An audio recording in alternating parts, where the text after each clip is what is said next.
and live.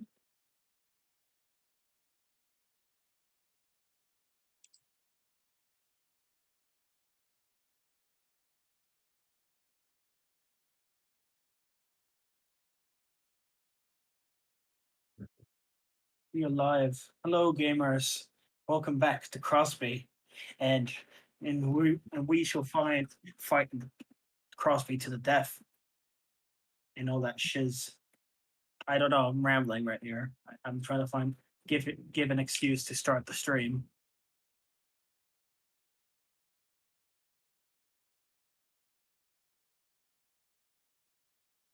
IT Jock. Hello. How did I miss the message? How did I miss it? We're not live on YouTube yet, are we? Yes, we are. You entered the call hello. just a few seconds as the stream just started. Oh, did the stream not hear the Toby is a trans icon? No, because Ty's soundboard is disabled. Ooh, Ty, how could you silence Toby being a trans icon? As the soundboard gets annoying. But Toby's a trans icon. That's fine, but the soundboard gets annoying. What if the soundboard's a trans icon? You're not about to gaslight me into that one. Oh man. Gaslighting does not work on me. You don't last like gas in Ty's presence. Gas. In 10 minutes, gas. Gas. Gas. Trying to do the drama gas. No, I was doing the World War I gas. I know. But I was doing drama though. Okay. So what are we doing? Crosby. Honestly, nothing too special, just road stuff. Roads. I thought you would be finishing off your stuff on the Little Western. Did it? Oh. We did it. Okay. Hey! Oh yeah. Curtis showed off Jake Harbour's Titmuth just earlier, and yeah, it was really good. You know, there was a lot of missing dependencies though, but he can't really help it considering the last modification that was made on the root was 11 years ago. Jesus. Also, I posted a funny video of Bodhi barking at a broom that my parents shot yesterday. I saw it. He's an alright lad. I posted pictures of my dog since I'm back home. I saw, but my dog is better because it's my dog. Yeah, but my dog's 11. Your dog's in Stranger Things. She was born after Jake. She was born after the last modification that Jake Harbour's Titmuth was made. So yeah.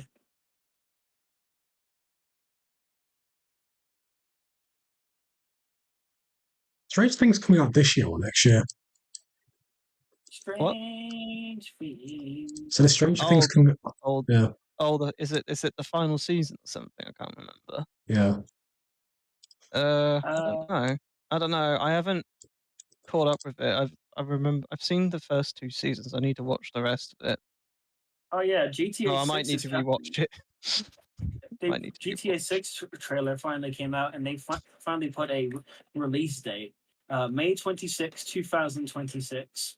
So next year. That will never be the release date. They'll push it back. Yeah, it's gonna be pushed back. I think it's gonna be pushed back as well. Like with big games, AAA games like this, you can expect pushback.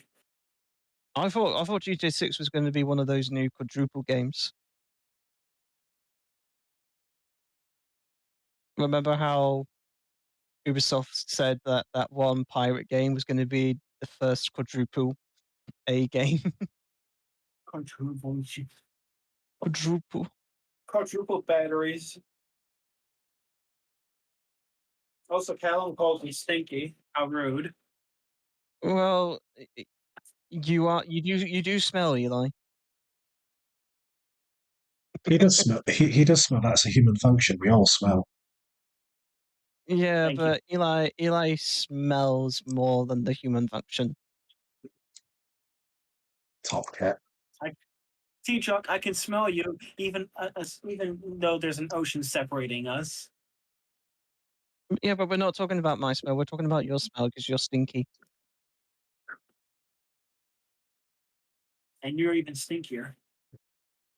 Yeah, but that's not got nothing to do with why you're stinky. You interacted with a funny stinky monkey, T-Chuck. That's why you smell. Oh, banana. You're just upset. You're just upset because I don't smell as bad as you do. That's probably a better thing that I don't smell as bad as you. I said I don't smell as bad as you, so don't you dare, don't you copy me. Come up with your own witty retort. Are you criticizing stinky people, T-Chuck? Do you dislike stinky people? No, I don't dislike stinky people. I dislike you being stinky. No, you just dislike the stinky people. No, I dislike you. Oh, I just we see how I it slightly is. I slightly dislike you. Slightly.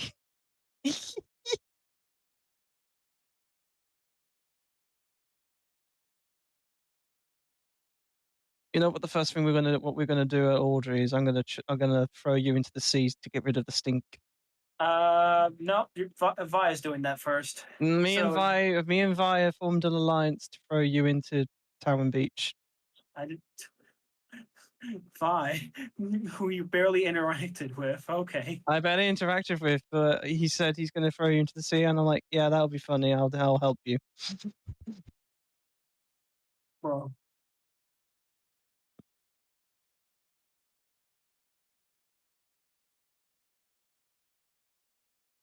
What does the station look like? Says LYR.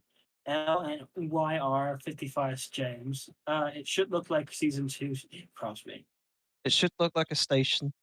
It should look like a sign.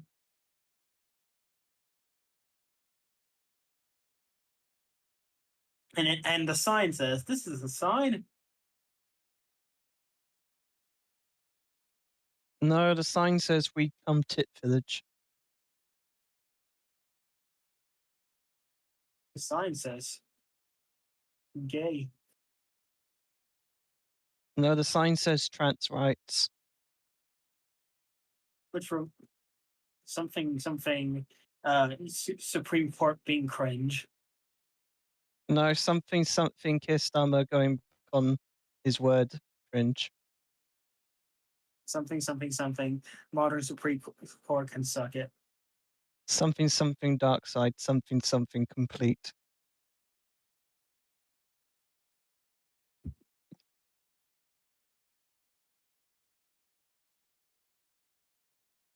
Oh, I got a sore throat for some reason. My throat's pretty sore today.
Uh,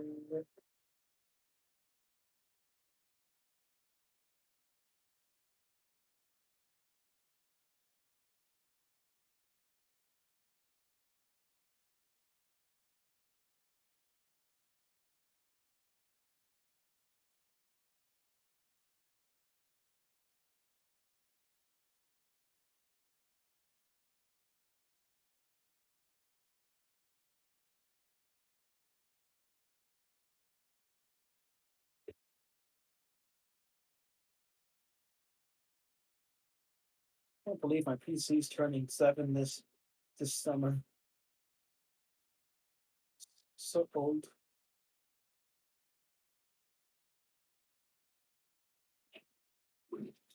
Good luck selling that if you ever want to.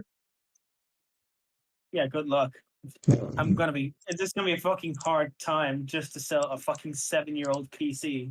Yeah, the very Unless it's for fucking parts. yep. What? No, he's just saying like a 7-year-old computer. It's like, yeah, good luck selling that if it ever once comes to it. Oh, if you've got a 7-year-old PC, yeah, it's not worth selling it. Just you waste it. Yeah, just probably used parts. I don't even think it'll be worth it as used parts. Yeah, considering said parts are outdated at this point.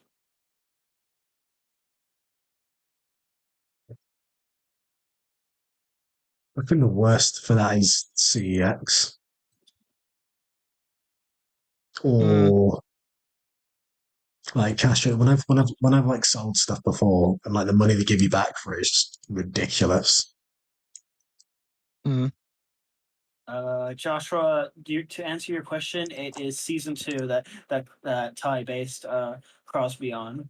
It's season 2.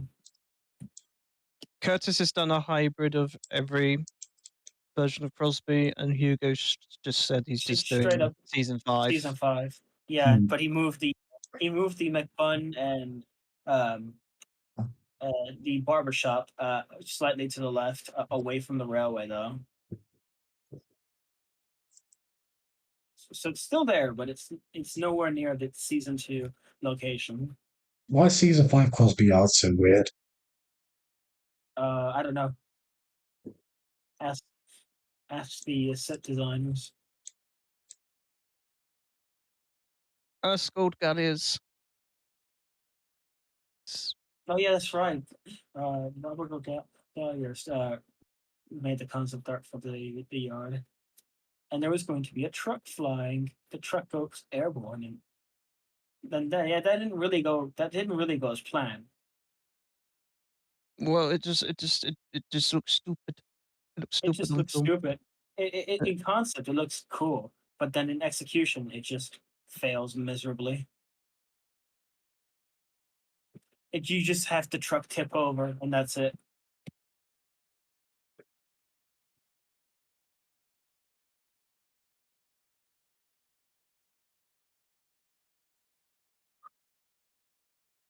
Oh, my dog's barking. Bark, bark, bark.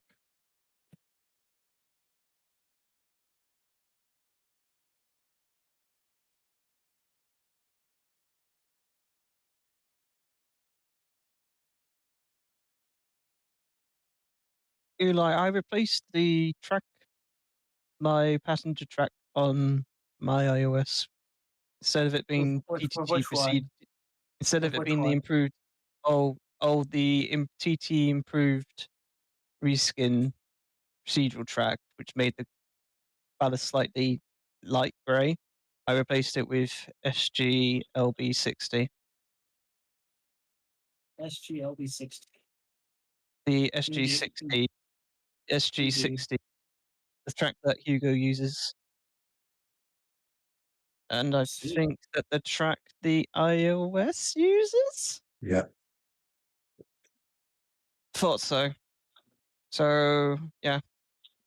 Because I found out the reason why textures, like PBR textures and PBR track and non-PBR track weren't mixing was because the scale of the textures was too high.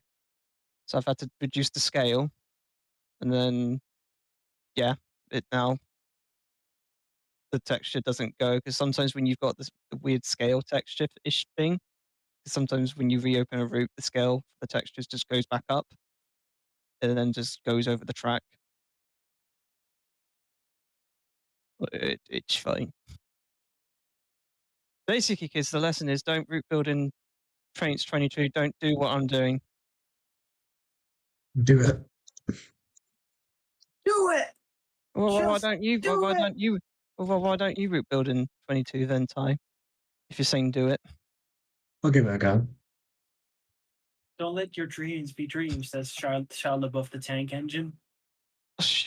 Eli, just we don't want to talk about 2014. Well, we are now. Yeah, but it's an old meme. It doesn't check out. To quote Admiral Piet, who said that's an old code, sir. It doesn't check out. That's just wrong. Well, how do you know? How do you know? How do you know? I have George Lucas on speed dial. He said he wanted to do that and wanted to have a fun chase sequence with the shuttle, but Richard Marquand said no. We want to let the Empire let them go to the planet so they can track them later. No, mate, the shuttle just explodes and everyone dies and the Empire wins. No, Piet decides to grow some big balls and just stabs, just disables Darth Vader's breathing apparatus and lets him choke to death. And he goes, "I'm Darth Vader now." Oh, Luke. Piet goes, "Right, I'm your father now, Luke. I've killed him. That's how this works. I have become Darth Vader." Incredibly shocking that Alan Rickman was considered in that movie. For who? Alan Rickman. For Snape. who? Yeah. For who? Moff Jar Jar Rod. Well, is that the guy that goes, "The station would be operational if I had more men"? Yes. That would be so weird. Alan Rickman as just as Jar Jar Rod would be. I'm just so like, cool, not gonna lie. I have to do it. It's like, "I will inform you that this station would be operational, Mr. Darth Vader." Nah, I think Moff Gerard works best as Roger. Eli, we all truly know that Moff Gerard works best as Roger from American Dad. Oh my god. From It's a Trap. Oh my god, it's Hugo. Oh, for fuck's sake, not again! He's doing it again! Oh, he's early this time, so that's something. Oh, god. Hi, Alex the Lion. Alex the Lion. Oh, hi, Alex. Oh, hi, Alex. We need to do more Thunderbirds watch-alongs again. That was quite fun. We still need to finish Pit of Peril. What did you think of Trapped in the Sky, Eli? I thought from what I saw, it was pretty good. It's just that the reason I was deafening was because I was shifting my focus.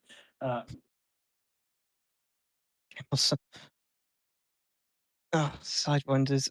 Alex, I don't get what your obsession with liking the Sidewinder from Peril is. The Sidewinder's the most stupid vehicle Jerry Anderson ever came up with. Its only function is to rip up trees. That's it. And I bet you the next question Alex is going to say, "Ty, where's the Sidewinder going on the route?" Actually, speaking of Thunderbirds, I will play a little treat for you guys. Just listen a bit. Yeah! Fuck yes! Let's fucking go. I love Fundy. I love Birds of Thunder.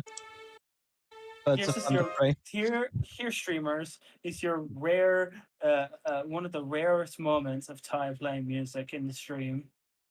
The only time Ty will ever do a Curtis and put music on his stream. Oh. Anyway, you guys gone over there. Yeah, definitely. Oh god. Hey, there's the music. Fuck yes.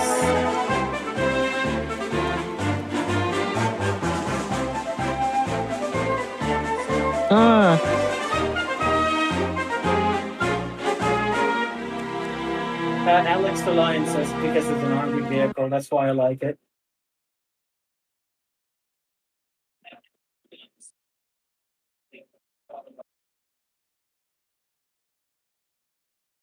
Of course you say that.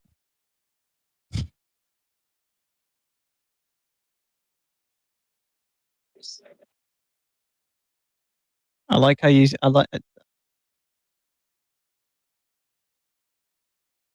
For people who don't know their Thunderbirds music, I think that was part of Fantasyland. the theme. It's Tracy Island, but it's also used in end of the Road, where they introduce where the Tracys meet Eddie Houseman. I'm such a nerd that I know that.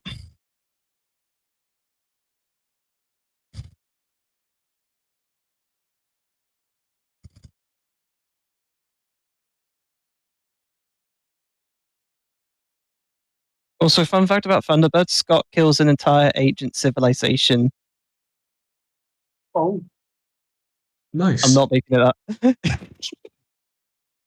I'm not making it up. Oh, Thunderbirds is wild. I'm trying to wild think. would be the word. I'm trying to think. What's another funny thing? A funny out of context thing I could say about Thunderbirds. That doesn't. Wild is the word.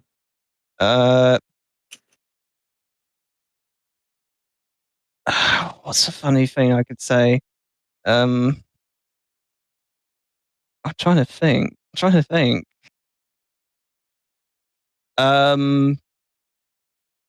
In the Thunderbirds universe, where some astronauts go to Mars, they fight some rock snakes.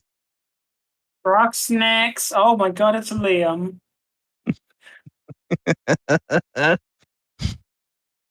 Snakes. Yes, Liam. We know that the bird is the word. Did you? What did you know about the bird?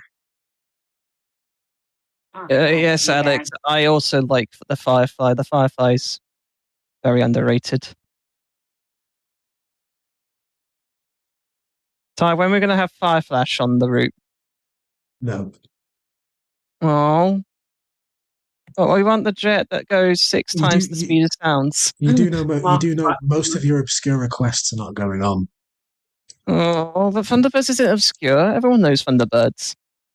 Unless you want one of those kids that grew up with it in the 90s and 2000s.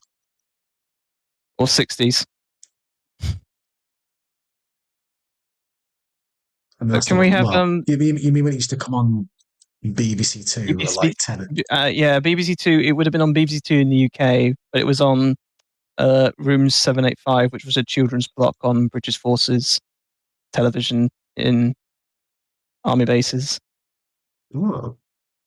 Yeah, so we were part of the whole Stingray, whole Jerry Anderson revitalization that the 90s and 2000s had.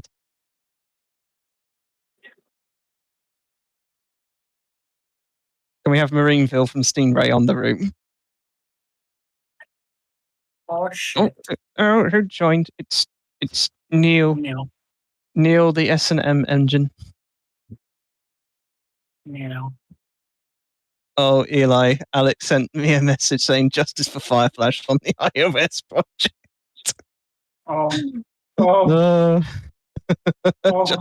I agree, Alex. Justice for Fireflash. I always confuse Thunderbirds with the Thundercats, says Hugo. What? What? How do you confuse Thundercats with Thunderbirds? Thunder. Thunder. Thunderstruck. Thunder. I'm really upset that the 2005 Thunderbirds movie didn't include Thunderstruck somewhere.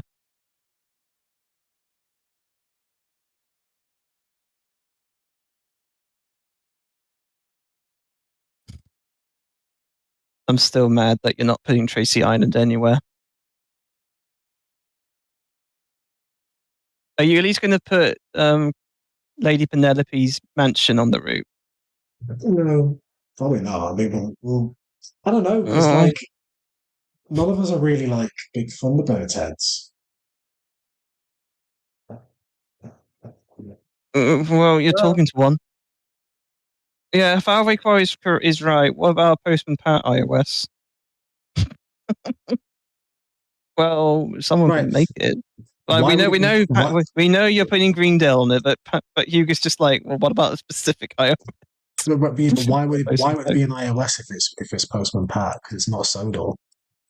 You know what? What I'm just to piss you off. Fireman Sam iOS when says the Eli. Just to piss you off, Hugo. What, you just want to make... Well, at that point, Eli, you might as well just make whales. Oh, yeah, that's right. Just visit. Wait, Hugo. If you hate Fireman Sam, then why are you going to Wales in the Arctic Extravaganza? That is.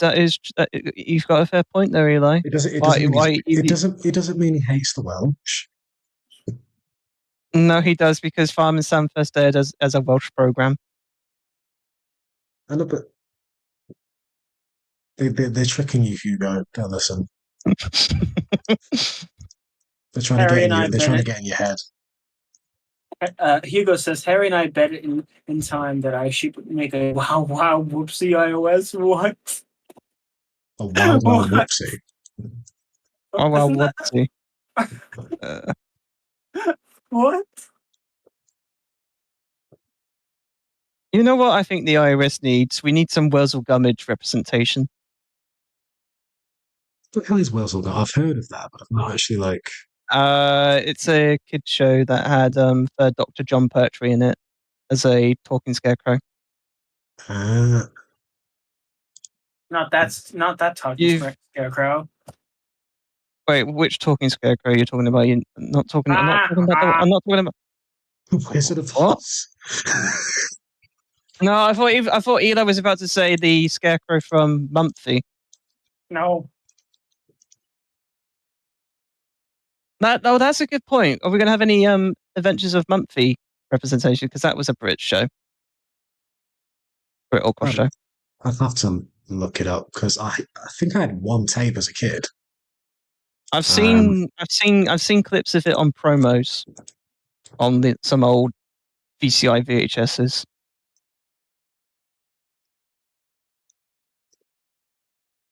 Spud. That's something I would like to see get a re-release or resurgence. Bob the Builder yard at Kronk. Why there? It's funny. Wait, is that where you've put it, Ty? No, that's not Ember. Oh. Ember is mentioning it in the chat right now with Hugo. Where you putting Bobville, Ty? Because that has a rail line. Because in one of the specials, it's confirmed that Bobville has a station. Canonically, has a railway line. That's just called Bobville. That pisses me off. I think it's really funny. I think it's funny. That pisses me off so much. Why fucking Bobville? Wait, Hugo says I have 4 Bob the Builder character cards. I have Moopy, Wizzy, God, Mammal. God. I don't. Hugo, that might be a US thing, but I don't think there's a character called God in the show. God, Christianity exists. Oh God, Eli, Christmas exists, and Christmas is based off a Christian tradition. So technically, Christianity exists. Look in the live stream chat. Wait, hold on. Bob is God. God the Builder. Bob the God. Bob the Godder. It's Bob the Builder. Can he God it? Bob the Godder. No, yes, he's God. It's God the Builder. No, it's Bob the Godder. Oh my God! No, but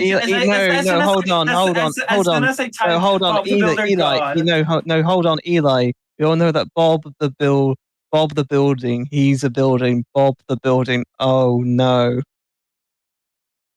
Oh no. Why is the first thing I see when typing Bob the Builder God? I see a fucking creepypasta picture. God damn it. I was watching Bob the Builder on TV, and then suddenly Rowley's eyes started turning blood red, and he flattened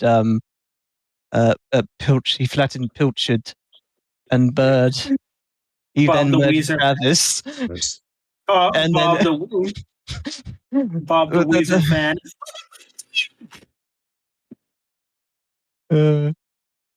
Where are you going to put Bobville?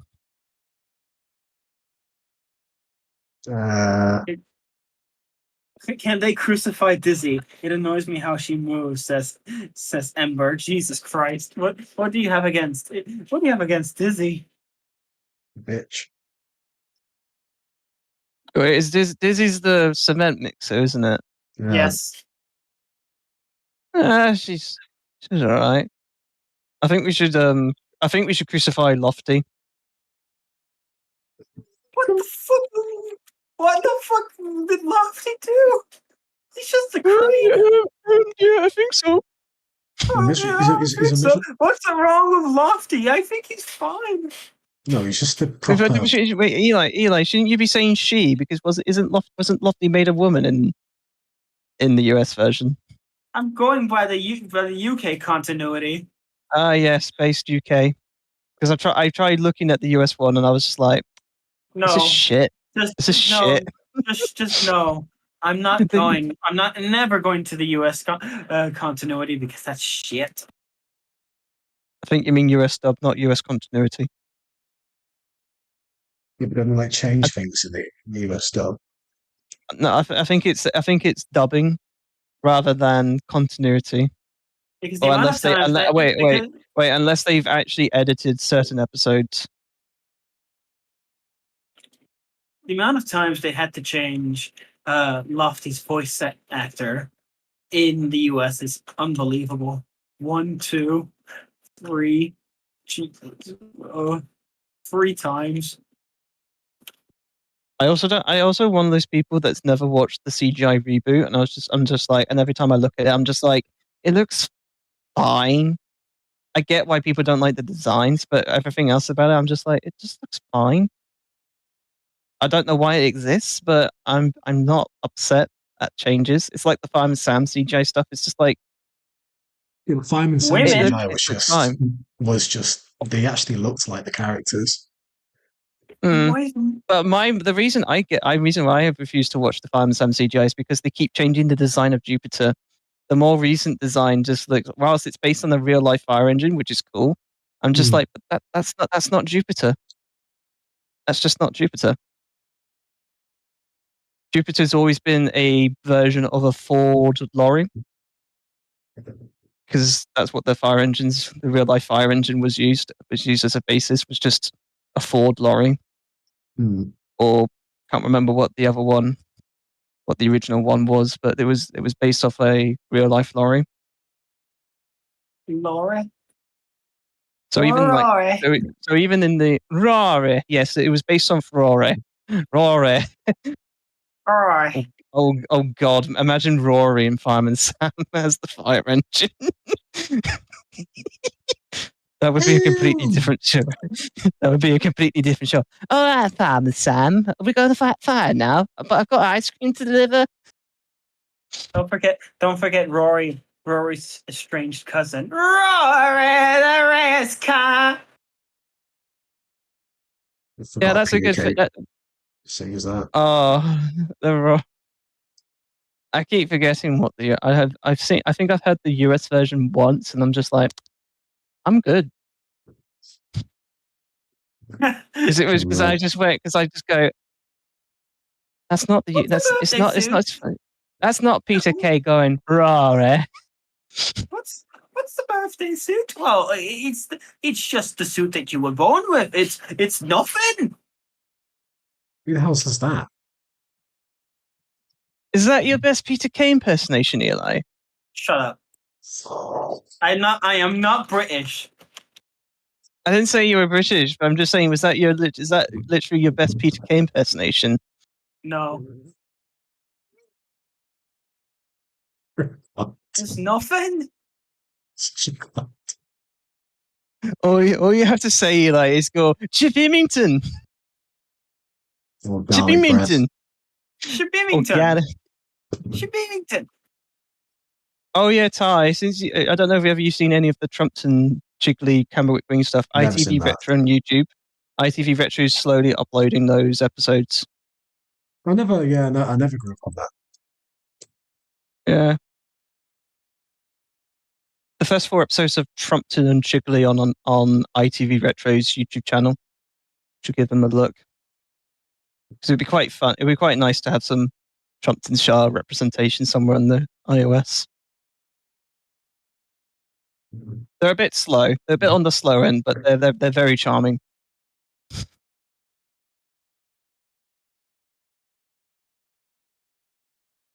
Didn't it say on the They've map also that... Sorry. Sorry, no, you go.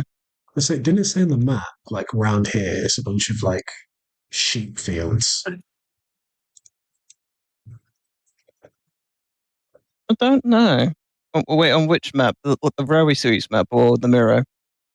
No, it might be Mittens, to be honest. I don't think Mittens ever I know on Mittens map he specified that there's a shipwreck cove down on the Brendan Peninsula. Let me see if I can find the map. No, oh no, I've got the map saved. I was about to look it up on the internet when I realized no, I've got the map in my TTT folder in my videos file. Map. No, that's the Railway Series 1. That's a blank one.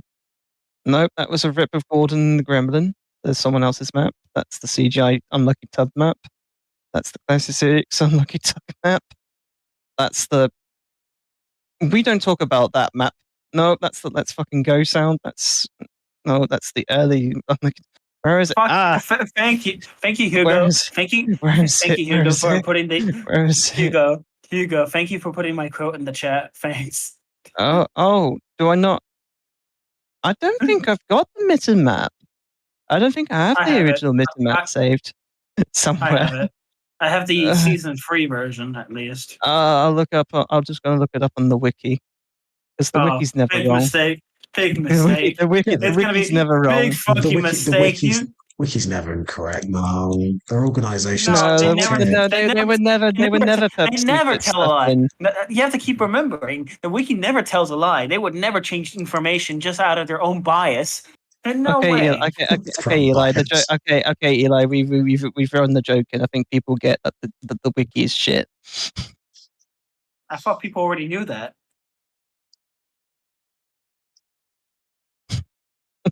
I thought people were already knew the wiki is a fucking shithole. You probably have that one person that goes, "I don't know that."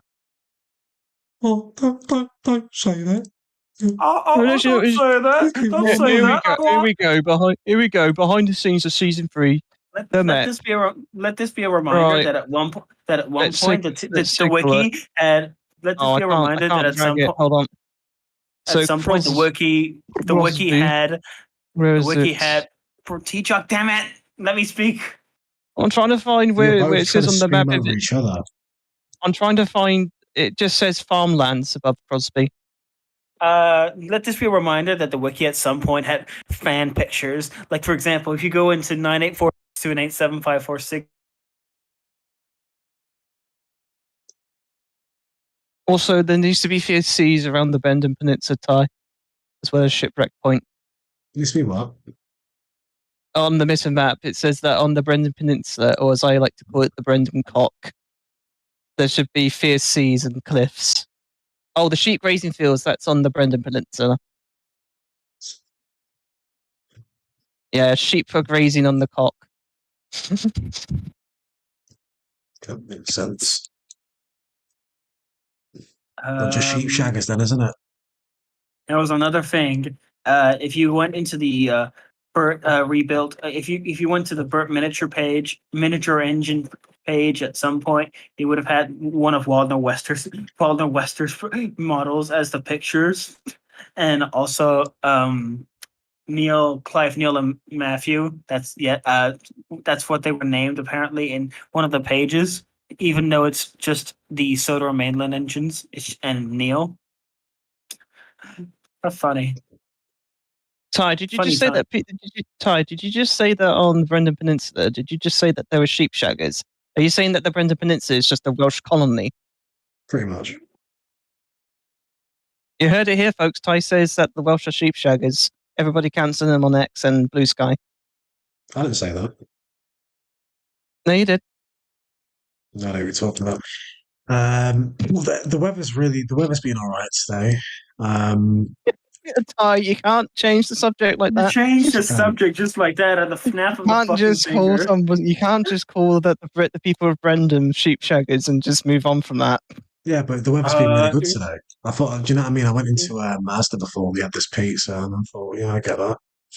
Yeah. the weather today for me has been shit. Fucking shit. It was It's cloudy been all day. relatively cold today. It's been not very sunny today. It was sunny a bit this afternoon, but it's been relatively windy and chilly, which is very unusual. Chilly? Which is very unusual because the north has usually got the shit weather and the south's usually quite alright.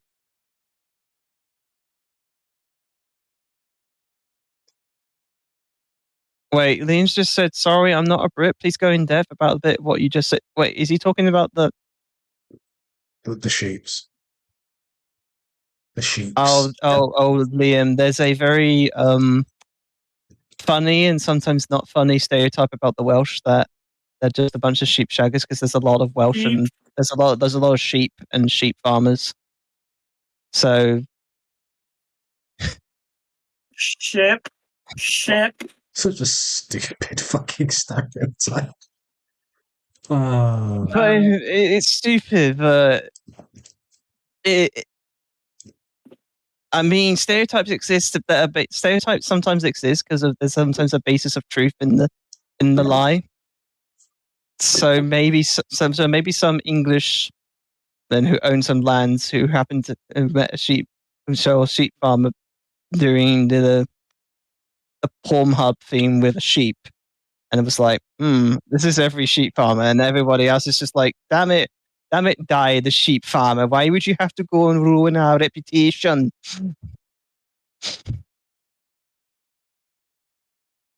It's like I can't stop. I can't. It just feels really.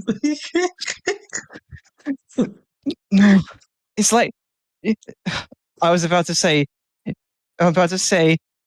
This reminds me of the fishing trip it was. Can't believe that David that cold. You just.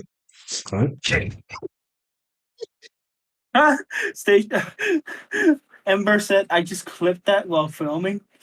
Oh no! Oh boy! Oh dear! Can't wait to see that on TSI. Wait. Can't wait to see that on TSI. Sponsored truly by yours truly, Ty. Oh no! Where you get? Oh no! Ty! Wait! Ever. What? Some Ollie just asked, "What are Di Jones for? Some sheep shagging?" Sheep shagging? Di Jones? I think you mean Di Station. Di Station. It's Jones. It's Jones the Steam. It's Jones the Steam, Sam Ollie, and I don't think Jones the Steam would do that. I don't think he would do that. He doesn't cheat on Ivor. They're eating the sheep. Wait, is Ivor the Engine Welsh? Pardon? Is Ivor the Engine Welsh? Ivor the Engine's Welsh. Oh, I didn't know that. What? In the very first episode, it stated that not so very long ago in the top left-hand corner of the watched Wales. the full episode. What? Yeah. I was too basically as a kid. Right, Ty. I am going to get the next train up to Manchester. I'm going to bring my Ivor box set, and we're going to watch all of Ivor. As a kid, I cannot stand this as a British person. How have you never seen Ivor the Engine? Because I was one of those where it's like, if it's not, basically, I was one of them. If the train's not Thomas, I don't like it. Oh, you really are. You really were one of those fuckheads, weren't you? It depended. It really depends. It really depends. But like, yeah, you were that level of autism where you were like, it's not Thomas. I don't like it. Yeah, blatant. Oh, Right. So I got told a story as a kid where apparently, not as a kid, I got told this story when I was a kid, and apparently my nan got me a fake Nunu from Teletubbies, like some sort of like Chinese market thing. Apparently, I started crying. Why? Because it wasn't Nunu. Because it wasn't real. I could tell her some shit. And I must have been like 2 or something like that. I don't know. Then Oh. they went out and got a real one, and I was happy. Way. We've got a lot of people now saying that they learned about Eiffel through their granddads or had the VHS tape from their grandparents. I think that's really cute. See, that's the thing with me and Thomas though. Like Thomas has always been me and my granddad's thing, to be honest, because it was like we'd go to anything related to it. You know, he normally contributed towards it, I think. But as well as that, went to the Day Out with Thomas events. He took me to the Bluebell, Crest Line, East Lancs Railway. So, and like just a load of other stuff, really. Just having train setters. I remember my mum's parents. Every time we went up there, they would have the VHS of Tapmar, but they would also have 2 tapes of Brum for some odd reason. Do you remember Brum used to come out at like 5 a.m.? I don't remember that. They used to, on like Saturdays, and come out at like 5 a.m. If it was one of them weekends I got up super early, I'd watch it. Because this is back when I used to get really excited for Dick and Dom in the Bungalow, so I'd be getting them like mad early. Oh my god! I think I got into Dick and Dom in the Bungalow. I think around about 2005. But I remember catching bits of it. But I remember the first full Dick and Dom in the Bungalow thing I watched was when Dom. It was the finale. It was the season 4 finale where Dom gets. I think. Which one was no? Dick's what I heard there was really bad. No, Dick was the one. So who was Dick? Who was Dom then? Dom got fingered.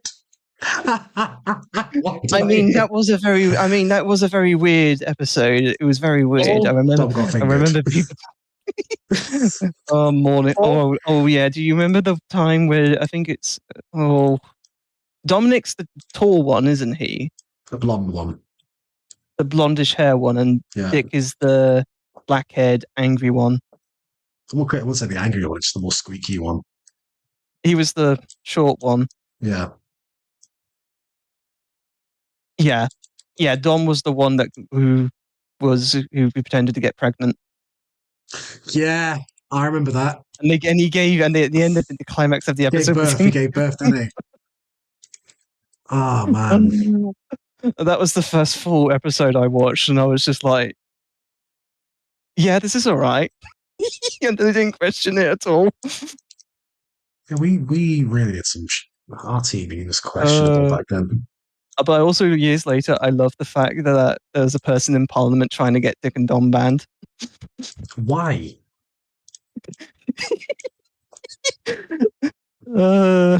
And they had a weekly spot on Points of View. I think that's really funny.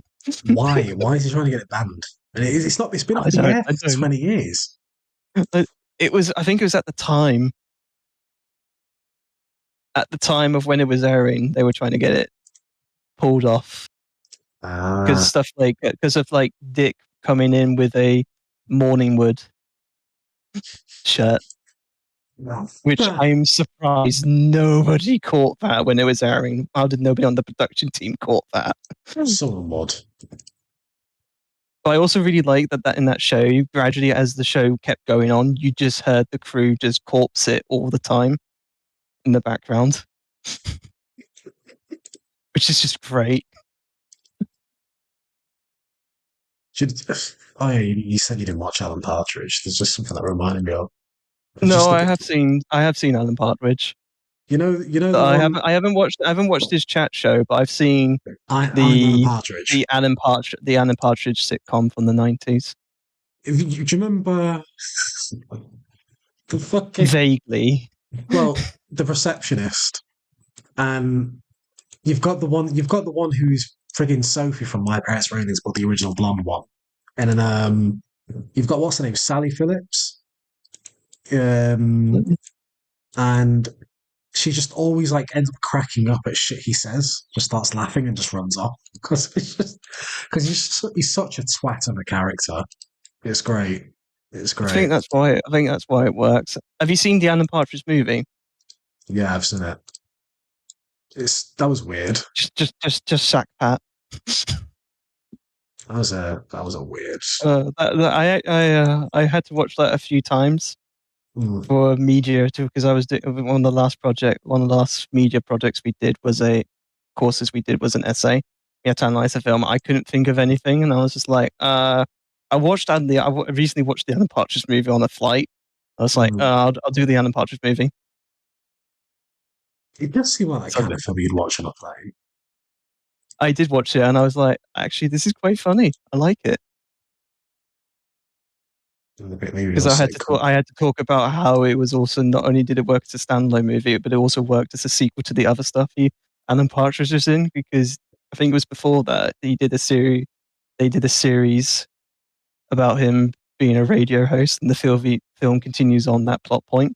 I was like, oh, that's quite good continuity for people who are super diehard fans of Alan Partridge. Why would you be that? Can I have a shack insurance? It's like, I need you to get me to the radio station. It's like, I don't. There's a hostage situation. I don't know about that. He's Irish, right? Get in.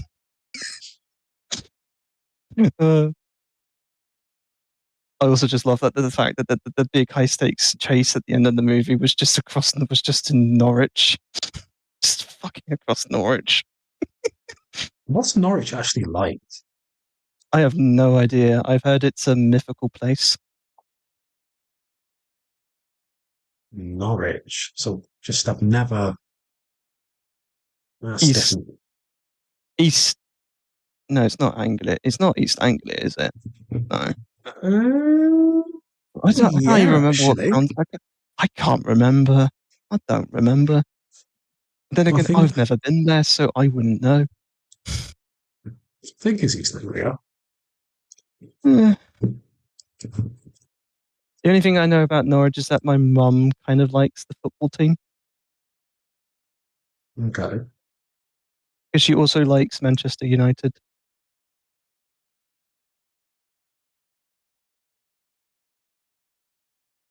I don't like football teams, but my dad likes Southampton, even though he's from Croydon. Yeah, but my mate's from Manchester and he supports Liverpool. Why? Boldly, he does it both. He's not bothered. And I'm surprised I'm surprised your friend has lived as long as he has. Okay, for context viewers, Manchester and Liverpool are very much like close by each other, and historically, they've never really gotten along. Like, if you said in Liverpool that you supported Manchester, you're dead. If you said in Manchester out loud in the streets, you supported Liverpool, you're dead. But even then in Manchester, you've got Manchester United and you've got Man City. And people have... I'm not even a football guy, and I can tell you United is just not the team I was. I think a lot of people know that. Everyone knows It's like in Romeo and Juliet, Capulet and Montagues, or even it's like you have simple things that separate. It's like you have people who support Man United who hate people that support Man City, and vice versa.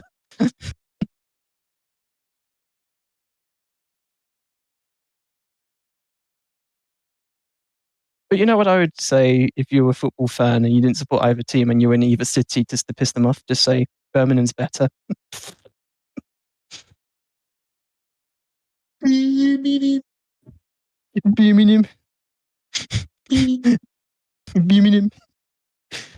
Everyone was on holiday. Well, not holiday. I was like, I'm not I make fun of people. I make fun of Birmingham all the time, even though the fact my dad's side of the family can trace their roots back to Birmingham, and I just think that's really fucking funny. It's just like, I'm just like to my dad, it's like, oh, your family traces the root back to Birmingham, so you just shut up. It's just like, who wants to be descended from Birmingham? I also find it really funny that in one of the there was like a poll of that rated what accent in the UK is the sexiest, and Birmingham is like the bottom barrel, was like at the very bottom as the least sexiest. They're taking the piece. It's like, he's coming back to Longbridge. She's like, all right, my dear, we're going to take you to Longbridge for a good time. Personally, I think it's one of the best accents in the UK. It's all right. You want to know how people in the chat who don't know about Birmingham, if you want to know how bad Birmingham is, people who even live in Birmingham don't want to hate people who live in Birmingham hate Birmingham. It's probably a nice place, and then we're just riding on it, but it's just really funny just to make fun of Birmingham, because I don't know when it became funny to just make fun of Birmingham. It used to be people would make fun of people from Bradford, being like, fucking Bradford, or Wigan, or places like that, or Scunthorpe, or some weird some northern town. It's like Sunderland, probably like Sunderland. You're Like, just really naming the worst places off the top of your head, aren't you? It's like Swansea. Probably Swansea might be nice, but it's like, no, probably not.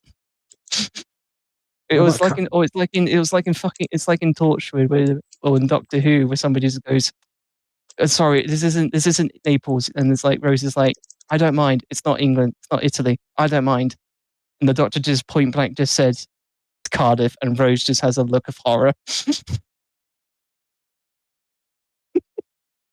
I've heard about Cardiff, to be fair. Cardiff's quite a nice town, actually. I've been to Cardiff a couple of times. It's actually not bad. Quite nice. But every time I go to Cardiff, I just think of... I always have to go bloody Torchwood, because Torchwood is notoriously set in Cardiff. You've not seen Torchwood, have you, Ty? Not really, no. Even though you've seen Doctor Who and most of Doctor Who and Sarah Jane. I've seen quite a fair bit of Sarah Jane. I've not really seen most of Doctor Who, I'd say. I mean, I've seen... You've seen RTD1. Yeah, you've seen the peak of what most people would say is the peak of modern Who. Yeah, that's what I grew up on. So that was definitely my... Yeah, everyone was watching it back then. Even... Yeah, everyone was watching it back then. And Saturday Night TV used to be great. TV used to be actually tolerable to watch. Have you ever watched Merlin? No, I'm not that level of... No. Ty, Merlin's great. No, just I always looked at it and just thought, he pisses me off and I don't even know what it is. It's good. It's got Victor Meldrew in it. It's got John Hurt as the fucking dragon. Hell yeah. I'm not watching Merlin. I'm not a Dungeons and Dragons type. But it's not Dungeons and Dragons. It's King Arthur. It's different. It also has I can't remember the guy who plays Uther, but he's also he also played the headmaster when Sarah Jane got reintroduced in modern Who. It's a show about a bunch of cowboys eating pudding. Cowboys eating pudding? What the fuck are you talking about? It's all about a bunch of cowboys eating pudding. What show? Merlin. No, it's not. Don't gaslight me, Ty.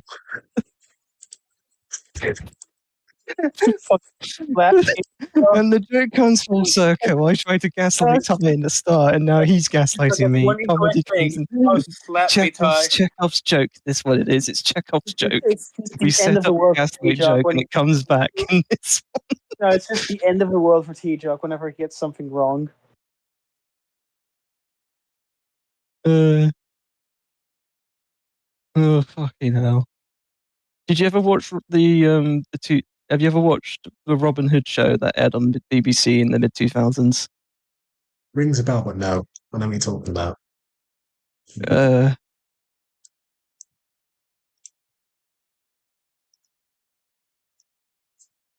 trying to remember who the name of the sheriff of... Not the sheriff.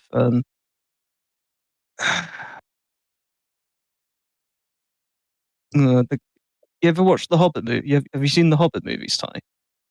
Yeah, but not for a long time. I think the last one I saw was... the lead main dwarf was played a character in Robin Hood. Trying to remember his name. It's pretty annoying.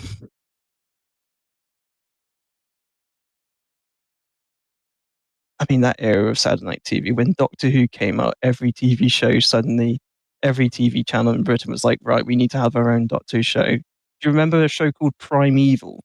I do, yeah. Because I remember it being vaguely. advertised, and my parent and I remember my mum was like, "You can't watch Primeval." I'm like, "Why? It's too violent. You're too young for it." I just look at it. It's just like, What was it, like dinosaurs right. and shit? It was about time traveling dinosaurs or something, wasn't it? Yeah, I remember. I knew it had something to do with time travel and something to do with and I knew it was mostly about dinosaurs. Yeah, I remember sometime in the early 2010s when I was in school, and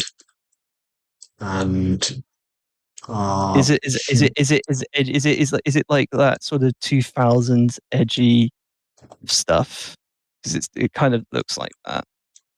No, I was about to say, like, I remember our humanities teacher putting it on, making us watch an episode. Why was your humanities teacher making you watch Primeval? Of all things. Well, it was humanities, but the funny thing is, it was all like, it was mainly history and shit. We learned a lot about, it was basically a history lesson. Why were you watching Primeval in a history? Because dinosaurs, some correlation, but dinosaurs. Yeah.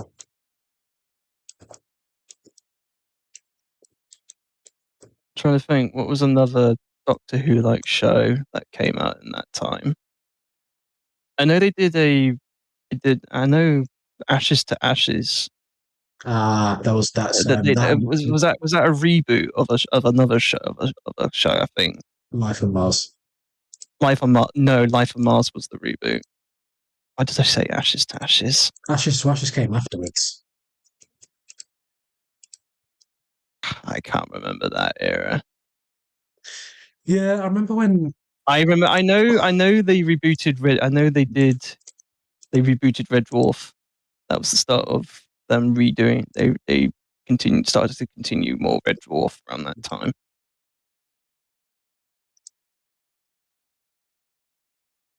You ever watched Red Dwarf time? No, but I did have all the tapes because my mum was a big fan. So Red Dwarf is really fun. I think it'd be quite funny because it was made, I think it was made in BBC's studios in either Manchester or one of their northern departments. It was like one of those things that they didn't really have faith in, and then it just became really popular.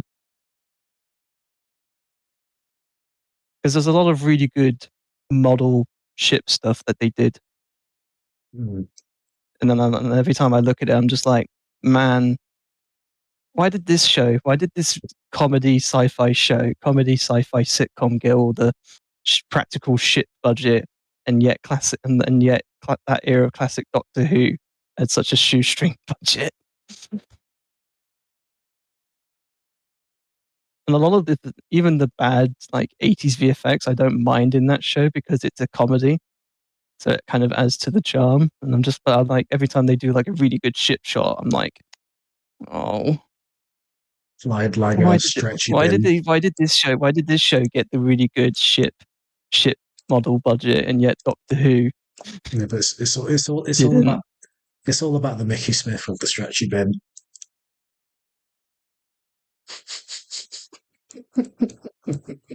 Oh, I'm not talking about 2005. I'm not talking about 2005 circa Doctor Who. I was talking about classic. Yeah, but even 80s Doctor Who. Even still, that's. But Ty, 2005 Doctor Who has way better visual effects than 80s Doctor Who. Oh, I can imagine. But I'll say this though. Whenever classic Who gets to do actual practical explosions, they're always good. I think there was a Sylvester McCoy 7th Doctor serial in where they did such a big practical explosion, it broke a lot of windows and caused a lot of car alarms to go off in the area where they were filming. It was that loud of an explosion, which I find really funny. One of my favorite episodes of Modern Who is where they go back to the 80s and it's Rose's dad on the day that he dies. Oh, Father's Day. Yeah, that's a good one. Oh, that's a good one. I'll say this: the best Doctor Who or best Doctor Who related story is the 5-part third season of Torchwood called Children of Earth. That shit goes dark. It's like the darkest thing Russell T Davies has probably ever written in Doctor Who. And I'm just like, man, we're never going to get this story again. That story will never get made in Doctor Who now. Or anything Doctor Who related. Wait, what happened again? Because I've definitely In seen Children of Earth. I've definitely seen it quite a few times, but I've totally forgot. What, Children of Earth? Yeah.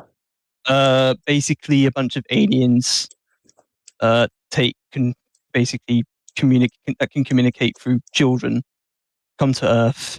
The UN government's like, because they originally visited in the 90s. Captain Jack Harkness had some involvement with those creatures. The government then goes, right, we need to kill everyone that knew about the 465 or 456, because that's the frequency they communicate on. That's what they're called. So they're like, right, we need to kill everybody that's associated with this secret, so that it doesn't come back to the UK government. And then they blow up the Torchwood hub, which is sad, because Torchwood hub to me is like a great set, and I'm like, no, it's dead.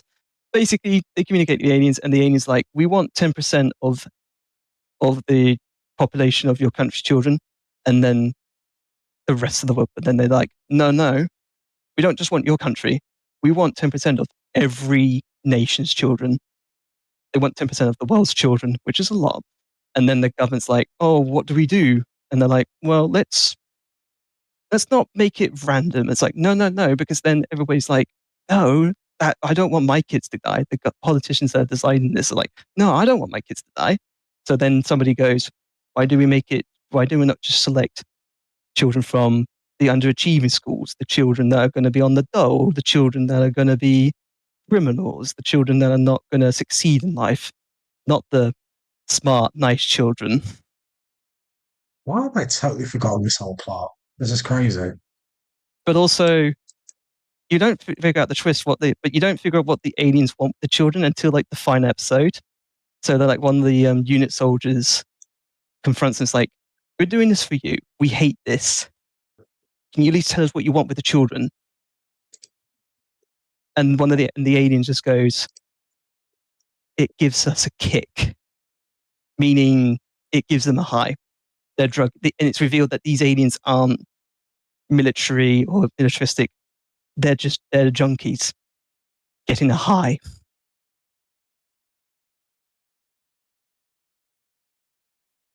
Oh, that's and yeah, it's messed up. Not only that, it's also messed up. They actually show the military basically taking these children from the schools in front of their parents, like as they're dropping them off, and then their parents are like, wait, what the fuck is going on? And you see some people clashing with the military. It's like, oh, it's just social commentary on like the political parties being like, no, this is what would happen if an alien force came down to Earth. Realistically, the government would just let them take the children. But then the way they defeat the aliens is that Captain Jack Harkness has to pretty much, it's a spoiler, but it's like it's a almost 20-year-old show at this point. If you hadn't seen it, you never wanted to see it. Captain Jack Harkness kills his own. That is your opinion. You are a fake fan if you didn't watch it at the time. Yeah. But yeah, Captain Jack Harkness they find a way how to tack them on the frequency, but the only way to do it is to use a child. And in the base where Captain Jack is, and when they figured out the secret, the only child they have is his grandson. and Jack is forced to kill his own son using the 456's frequency against them.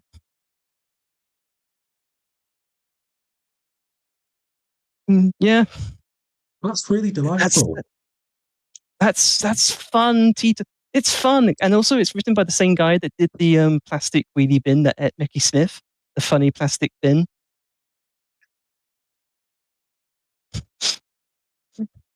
The bin. So it's just like, man. I was just like, we all make fun of Doctor Who being cheesy, but then when he's like, oh yeah, Captain Jack has to use his grandchild to kill his grandchild to get rid of some aliens. I'm just like, can we go back to the plastic bin eating Mickey Smith, please? I don't. It's too dark. It's too dark. And then and that's when I realized, oh, so this is why my parents didn't let me watch Torchwood as a kid, because it would have messed me up. Like, I watched the first 2 seasons of Torchwood. There's like some stuff. It's like, yeah, that would not mess me up. Like, there's an episode of Torchwood where they deal with cannibals, like a village of cannibals. Mm. And I'm like, yeah, that would have messed me up as a kid. But like, Children of Earth was like, yeah, I would not like the show. I would not watch this as a kid. It would mess me up.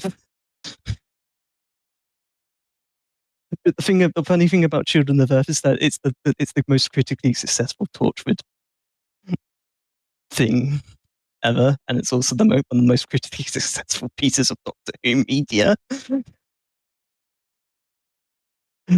That's quite funny. But yeah, you should do. Point and base it is, watch Torchwood. It starts off as like cheesy.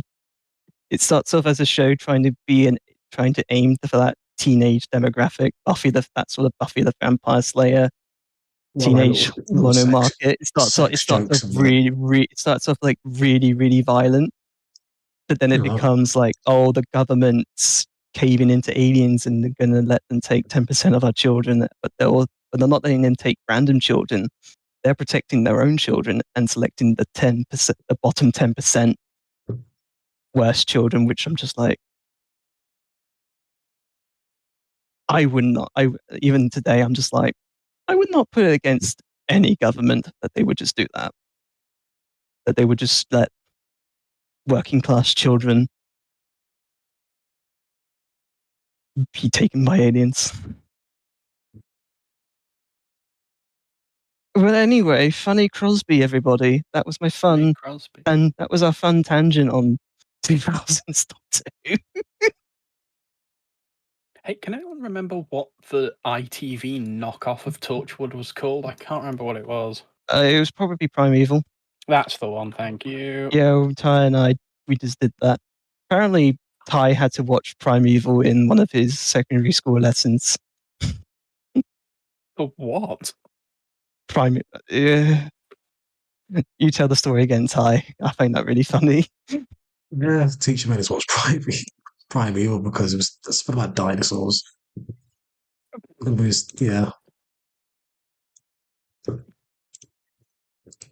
I mean, okay. Probably have been better off watching something like Walking with Dinosaurs. Oh yeah, I remember Walking with Dinosaurs had its own. Had like, oh shit, it's Danny Harriman.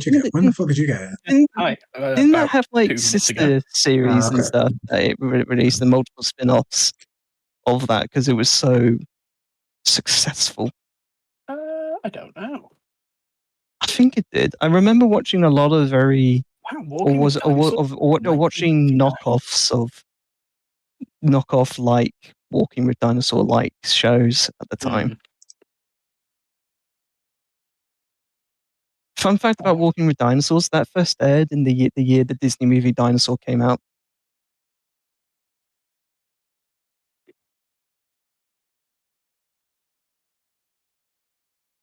Great, that just confirms it. That science confirms it. Nobody remembers the film Dinosaur. No, I don't. Basically, it was Disney's first fully proper CGI movie, but it was a sort of photorealistic dinosaur movie. Oh, I remember the poster. You might remember the main. You might know know the main theme from the movie, which was used in like every trailer from like the 2000s. Let's have a look.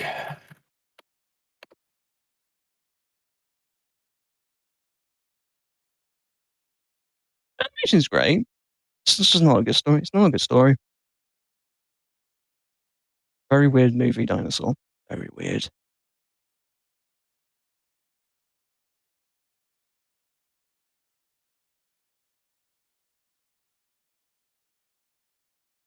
Anyway,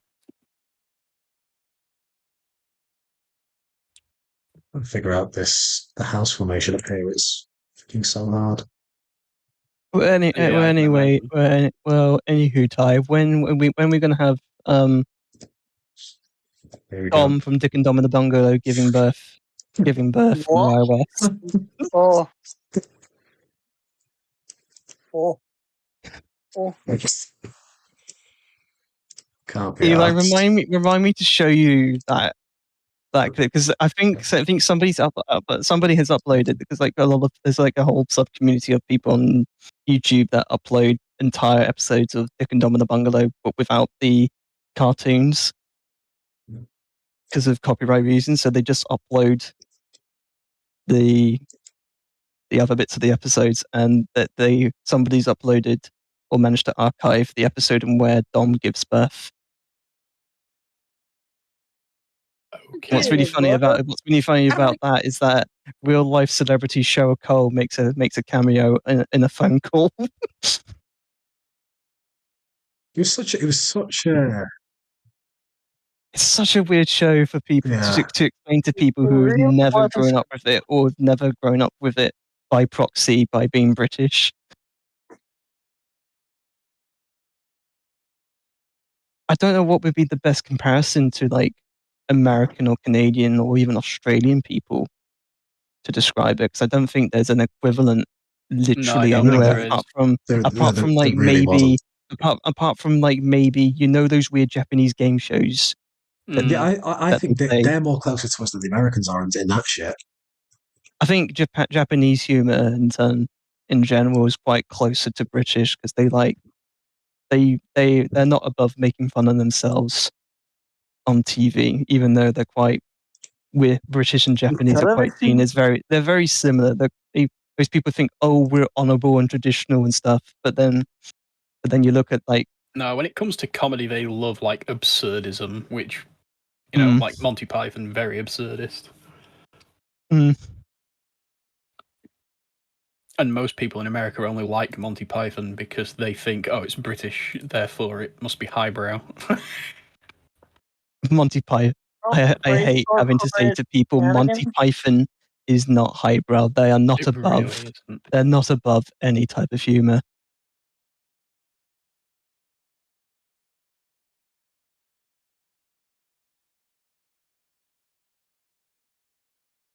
Ty, you seen Holy Grail, right? No. Oh my god. We need Ty. Don't make me come up to Manchester and make you watch Life of Brian and Holy Grail. I've heard of Life and Brian. I forgot what that is though. Oh, it's a film in which the main character Brian gets confused for the Messiah. It's a comedy that basically commentates on how people form organized religions. It's not a criticism of Jesus himself, but it's a criticism of his followers and the organized aspect of religion.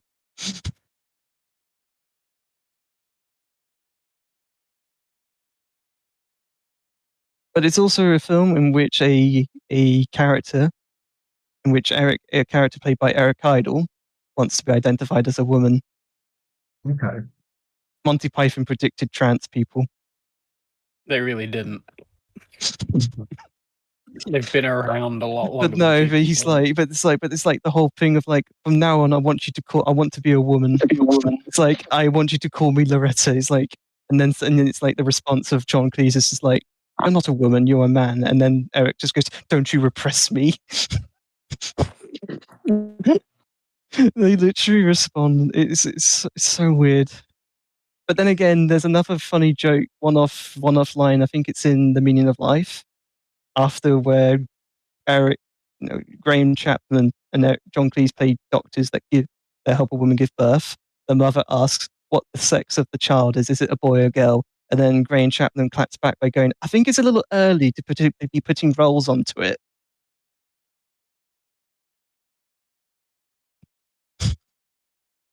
So it's just like, what level of clairvoyance did they have that the people that wouldn't get that joke in the 70s would then be funny to people now?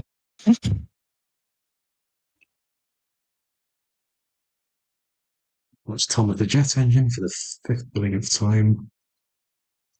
Why? Why would you do that to yourself? Monty Python and the I'm Jet Engine is my analysing favorite. this set. Monty Python and the Jet Engine is my favorite railway series story.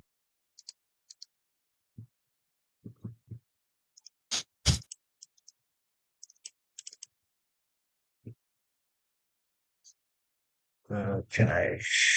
Okay, it's just a double text there. Because my OCD is going off with this.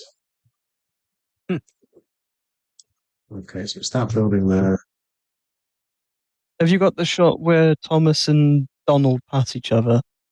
It's a very similar all spline set. It's the same one that I'm looking at Okay. right now. Cool.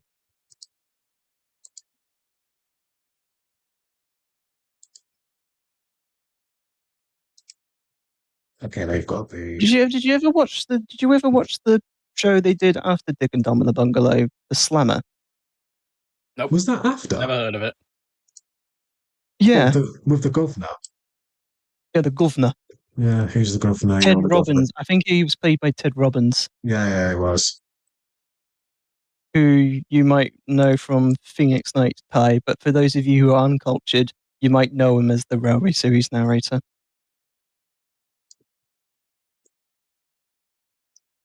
I mainly remember him as the governor, to be honest. I forget he was in Phoenix, but I've seen him in a few things. I've seen him in He played the rival working men's club owner, I think.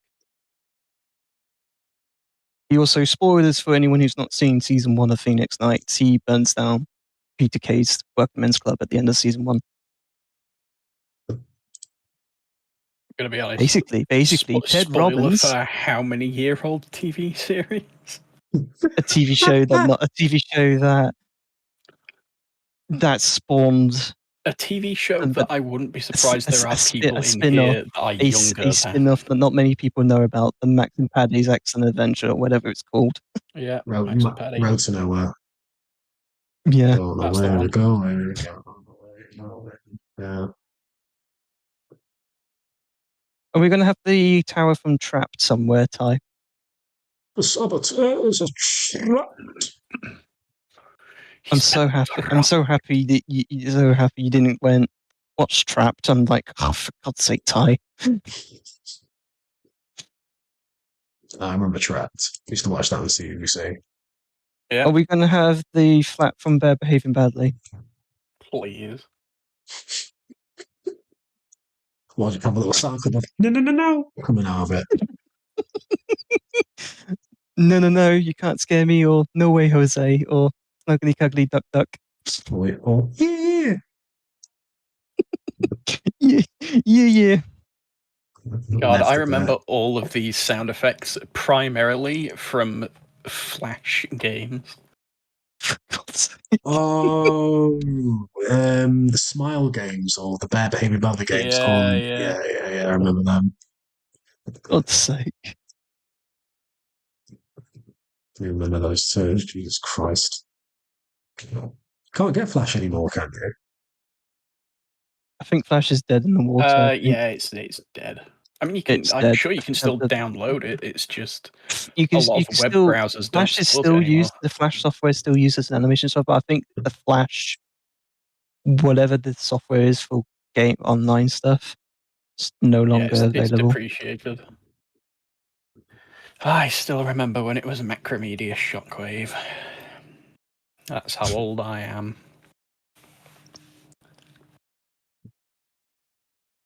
Somebody needs to make the CBBC presenter set or the CBBC presenter sets. You know, like how each era of CBBC has its own version of like being sat in like a small office for a long time. Longest time, the CBBC hosts hosted in what looked like a broom cupboard, a decorated broom cupboard. Oh yeah, like way early. Like way early, and even to like the late 2000s, I remember them like a very small enclosed set with just a desk that looked like a room that's like the size of a slightly big broom cupboard. Yeah. Surrounded by piles of letters and stuff. And I'm just like, yeah, just loads of stuff pinned on the wall behind them. That'll be quite funny. And a small, not so good quality LCD TV monitor. I don't think it'd even be LCD. I think back then it had been CRT.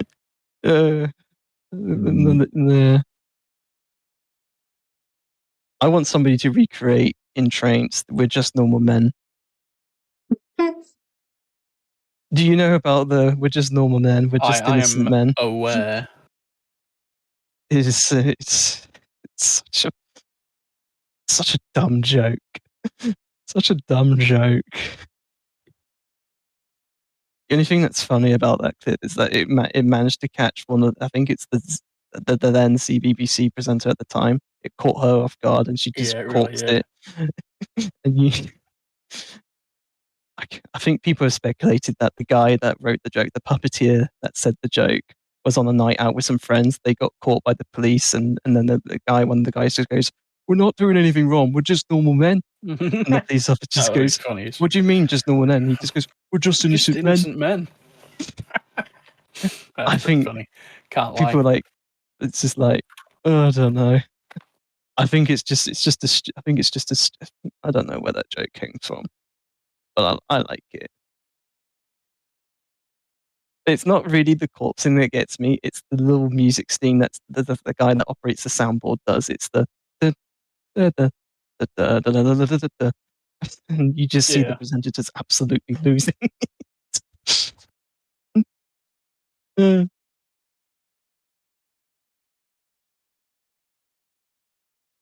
I can't remember if you said, Ty, we're going to have the Tracy Beaker kids home.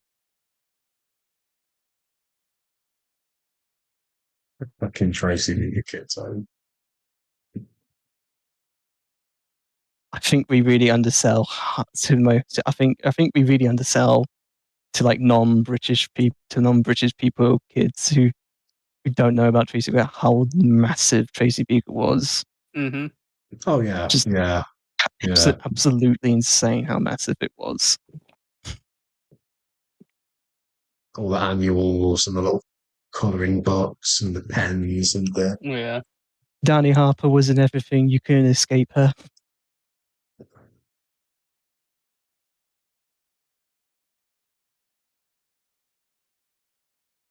It's like I was watching this thing the other night. Remember Beyblade? Well, I was talking about the other night. I do remember Beyblade.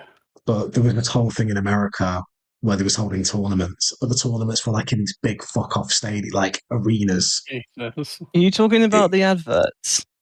No. These like full on like tournaments in America that are like actual tournaments. Yeah, like at some like big like a place being rented out. It's like loads of kids that are like, "Come on, sponsor!" and shit, and it's just like. It's great. Shit was taken seriously back then, in that way. For some reason. Isn't that what Americans protested Pokemon for being like? No, like it's like this backstreet arena tournaments of people using their Pokemon. Street arena That's what literally every parent in the 2000s and the late 90s said Pokemon was. It's like it was introducing kids to gambling. Where I'm just like, from what you said about Beyblade tournaments and arenas, I'm like, isn't that just That's literally what they protested Pokemon doing, and Beyblade was doing that scot-free. I would say kids would get introduced to gambling through betting on Beyblade players. I mean, I wouldn't be surprised. I wouldn't put it past it. Beyblade. So one thing I could never do is actually play things like Yu-Gi-Oh and stuff. My brain could just never get around it. I've got the cards and stuff because the cards look good. I was one of those people that I didn't know how to play Yu-Gi-Oh or Pokemon. I had somebody in primary school when I was about 7 try to teach me how to play Yu-Gi-Oh, and I was just like, this isn't fun. Yeah, I like the card. The card looks good. I like collecting the cards because the cards look very pretty to me. Yeah, Yu-Gi-Oh cards are nice. I don't care about the game. I just like the cards. There's a card shop in Manchester, and every time you go to these kind of places where they have there's just this dashed aside comic books for £1 and stuff. But he's got a whole massive tray, and it's 3 Yu-Gi-Oh cards for £1 or 1 for 50p or some shit like that. You know what I mean? Or individual. Yeah, loads. Absolutely loads. It's mental. Actually, should be close to the Wales and do.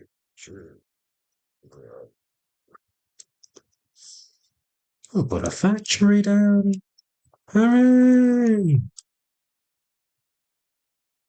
I still find it really funny that the country that really likes guns in a kids anime censored some guys that were pointing guns at kids to them pointing their fingers because they didn't want kids to see guns in a cartoon, despite the fact that the US is a gun-loving country. Is this sounds about right? 90s Pokemon? No, 90s Yu-Gi-Oh. I think the gun episode of Pokemon is just straight up banned. It never got translated. Pokemon. It's like it's the same with the episode where James from Team Rocket Rose has a pair of fake tits. Big pair and just juggles them in front of Misty and being like, mine are bigger than yours. I just find that really fun. I find that really funny. Only in the uncut English dub you'll get that. I don't think there's an uncut dub of Pokemon. Yeah, only in Japan, but I don't think even they've released the episodes on home media. I don't know, because I've been trying to find the original series, the very first series of Pokemon in Japanese, and it's just really hard to find. Because you could find stuff from I think it's the Black and White era of Pokemon in Japanese, and a few of the movies that you can find in Japanese online.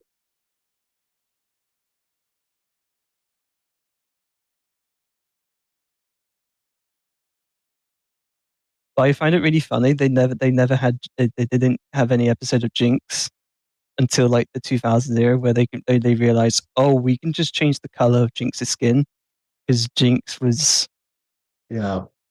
has a very problematic skin color. Well, they made them purple in.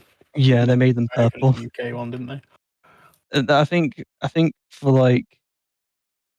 when the Pokemon company took over from 4Kids directly, they were like, right, we're just making Jinx purple. Yeah.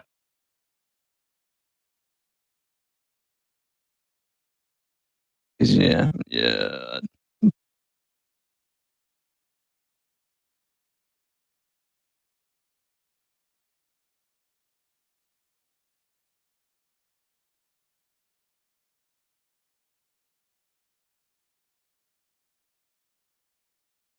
Where's Pallet Town going, Ty? I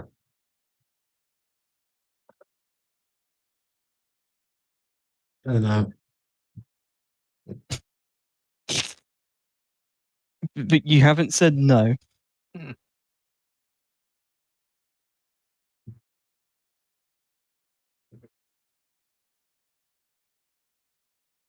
It's coming after, yeah.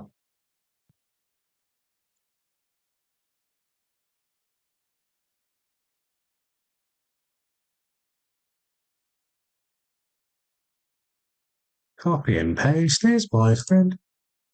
Copy and pasting is cheating, Ty. You should never cheat.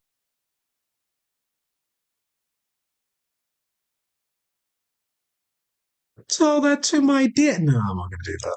The joy of making a model train set, Ty, is that you put down each individual bush and tree and give it a personality. Yeah, you don't copy and paste it. That sounds like so much fun.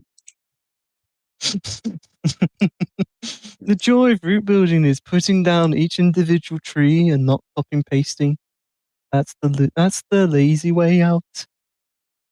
Says the guy who's not good at real building. Shit. Says shit. You're right. Copy and paste away. Some mysterious Beetle member. I am the fifth Beetle. The Bobville.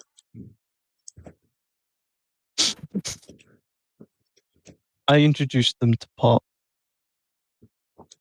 It's untrue where they say whenever Paul Ringo says that Bob didn't introduce them to Pop. It wasn't. It was me. I taught them everything I knew. I didn't steal that joke from the Ruttles.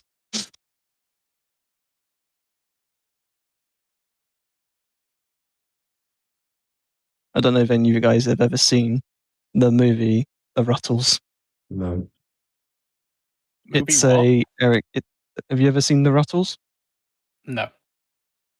It's a spoof documentary about that parodies the Beatles' history. Oh.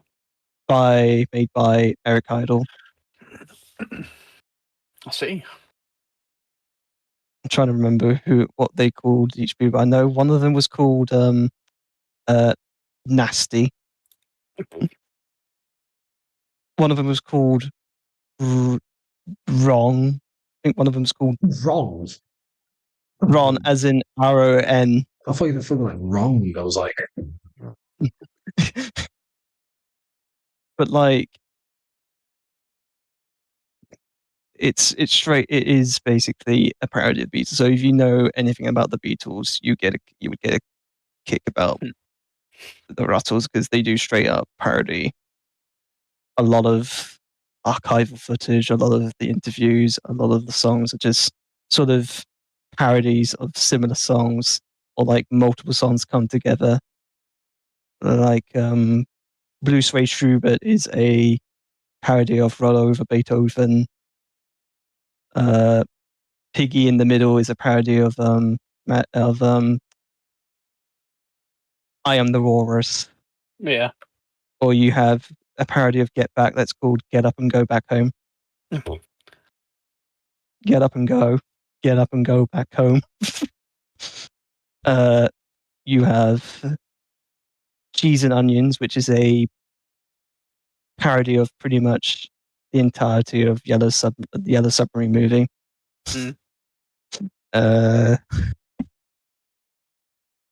Just Be Natural is a parody of Julia, White Album Era. Ouch is a parody of Help. With a Girl Like You is a parody of If I Fell and all the other sort of Beatley ballad stuff. Trying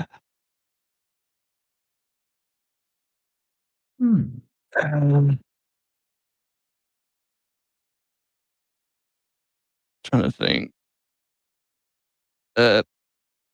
George Harrison has a cameo as a news reporter, which is really funny.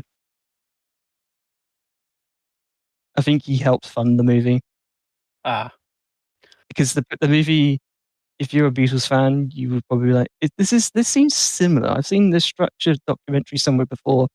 it's based off a very rough cut of a very one of the early Beatles made documentaries. It was a rough cut called The Long and Winding Road. I think George gave Eric the rough cut, that documentary that was to be made. So a lot of the structure and a lot of jokes are based off archive material that was showed in the movie. Quite funny parody. If you're American who was born in the 70s, you would know the name Ruttles because they had a small sketch on SNL. So there's a lot of SNL alumni comedians from the time making cameos in that movie. Yeah. As well. But the Ruttles was a sketch from Eric Idle's short-lived, not very successful sketch show called Rutland Weekend Television. I see. Which George Harrison also had a guest appearance on that show as a one-legged pirate.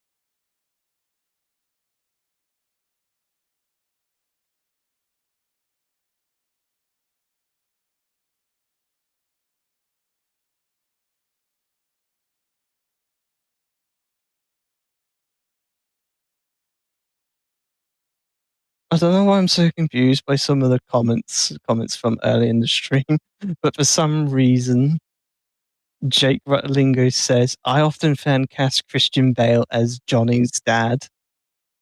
And I'm just like, what? Where's that from? What's that from? What are you talking about? What are you talking about?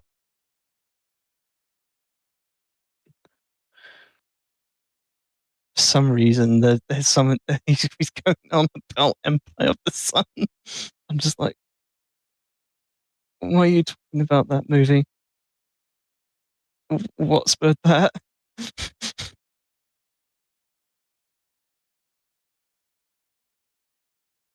Jake Ratling, it's like, Holy Grail had a pretty unsatisfying ending. Yeah, that's the joke. That's the joke, Jake. The joke of Holy Grail. The ending's a literal cop-out. That's the joke.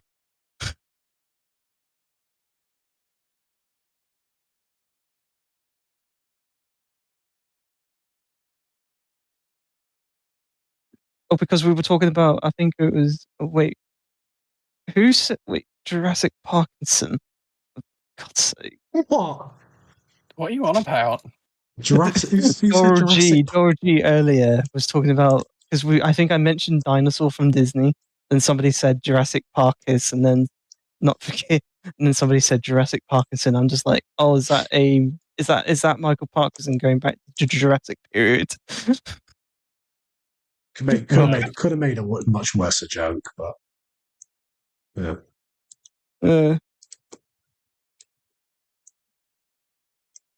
Michael Parkinson. I don't know why Michael Parkinson's name sends me off.